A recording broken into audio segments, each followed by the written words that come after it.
Assalamualaikum warahmatullahi wabarakatuh. Perkenalkan saya Septiani Hastari dengan NIM 20050974054 dari Prodi S1 Pendidikan Teknologi Informasi 2020B. Di sini saya akan menjelaskan mengenai standarisasi jaringan komputer pada mata kuliah jaringan komputer.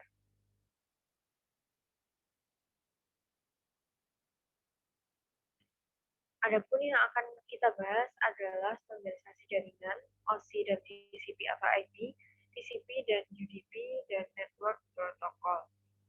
Standarisasi jaringan merupakan sebuah aturan main atau protokol yang digunakan agar semua hal atau pekerjaan dapat berjalan dengan baik. Adapun kegunaannya adalah untuk dapat digunakan banyak orang, memudahkan komunikasi satu sama lain, memudahkan dalam melakukan pekerjaan. Macam-macam standarisasi jaringan komputer. Banyak vendor hardware ataupun software yang selalu bersaing dalam dunia pasar dengan memberikan produk atau temuan-temuan terbaru dengan memberikan berbagai kelebihan. Situasi semacam ini memberi kondisi yang semakin rumit, karena jika kita membeli produk dari vendor yang satu dan kita hendak menggabungkannya dengan alat atau produk dari vendor lain, jadi tidak sesuai atau non-supported dengan alat atau produk yang kita pakai.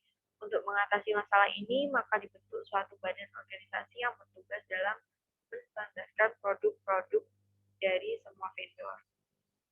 Adapun macam-macam standarisasi jaringan komputer, yang pertama adalah organisasi standarisasi untuk telekomunikasi. ITU atau International Telecommunication Union berperan sebagai organisasi yang menstandarisasi komunikasi telepon. Dibentuk pada tahun 1865 oleh beberapa negara Eropa, di mana pada saat itu berperan untuk standarisasi kode Morse atau telegraf. Itu memiliki 3 layanan pokok, yaitu Radio Communication Sector, Telecommunication Standardization Sector, dan Development Sector. Organisasi standarisasi internasional. Berbagai standar internasional dihasilkan oleh ISO atau Internal Standard Organization, sebuah organisasi yang dibentuk pada tahun 1956. Anggota dari organisasi ini antara lain ANSI atau dari US, BSI dari Inggris, dan AFNOR dari Prancis, DIN dari Jerman, dan masih banyak lainnya. Organisasi lain yang turut bermain dalam standarisasi dunia adalah IEEE atau Institute of Electrical and Electronic Engineers. Sudah banyak standar yang dihasilkan, antara lain IEEE 802 untuk teknologi LAN, di mana teknologi ini juga didukung dengan standarisasi ITO 8802. Selanjutnya adalah organisasi standarisasi untuk internet. Memiliki mekanisme tersendiri yang berbeda dengan ITU-D atau ISO. Mekanisme ini dibentuk pada awalnya dari sebuah komite informal yang dibentuk oleh DoD setelah ARPANET terbentuk, yang disebut dengan IAB atau Internet Activities Board. Pada komite inilah menampung semua ide atau pemikiran secara terbuka, didiskusikan para anggota komite ini. Informal ini saling mengkomunikasikan technical report yang disebut RFC. RFC disimpan secara online sehingga siapapun dapat mengakses dan memberikan komentar. Setiap RFC yang masuk diberikan suatu nomor urut. Pada tahun 1929, oleh karena internet terus bertumbuh, maka diperlukan suatu badan organisasi yang formal.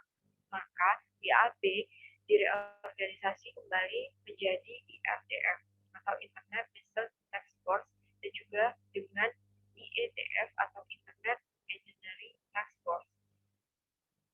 Selanjutnya adalah pengertian OSI dan TCP atau IP. Open System Interconnection atau OSI adalah model referensi yang diciptakan dari sebuah kerangka yang bersifat konseptual, namun saat ini telah berkembang dan menjadi sebuah standarisasi khusus berkaitan dengan koneksi komputer. TCP atau IP singkatan dari Transmission Control Protocol or Internet Protocol, adalah gabungan dari protokol TCP dan IP sebagai sekelompok protokol yang mengatur komunikasi data dalam proses tukar-menukar data dari suatu komputer ke komputer lain di dalam jaringan internet, yang akan memastikan pengiriman data sampai ke alamat yang dituju.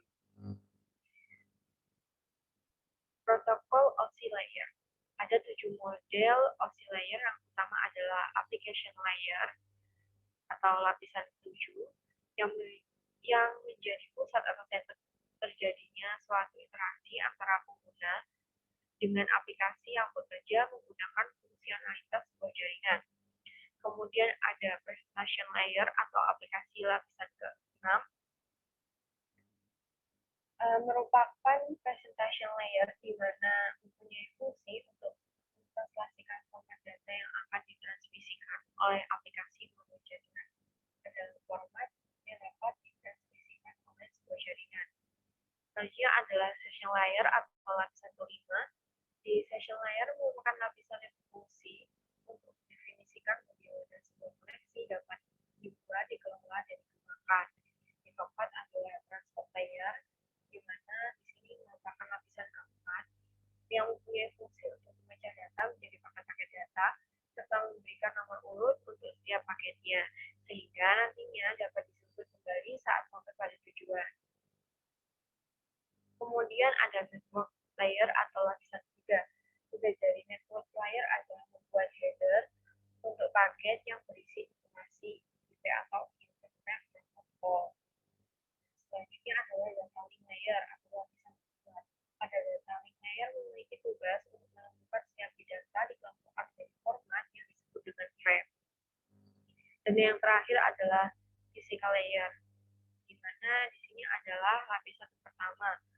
Dan model OSI layer terakhir yang saya untuk mendefinisikan media fungsi jaringan itu menggunakan bit, metode penyinyalan, serta membangun aplikasi pengkabelan dan topologi jaringan. Adapun perbedaan TCP dengan UDP. Nah, TCP sendiri memiliki connection oriented, reliable, segment sequencing, retransmission, handshake, acknowledge, email, file sharing, dan download. Untuk UDP sendiri memiliki connectionless, base effort, sequencing, no retransmission, no handshake, no acknowledgement, voice streaming,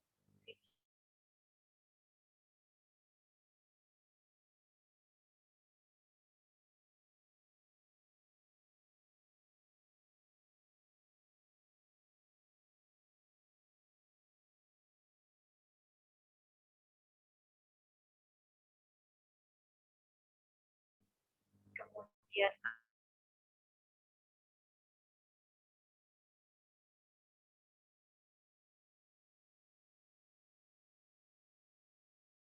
monitoring protocol, cell, post office protocol version 3, internet message access protocol,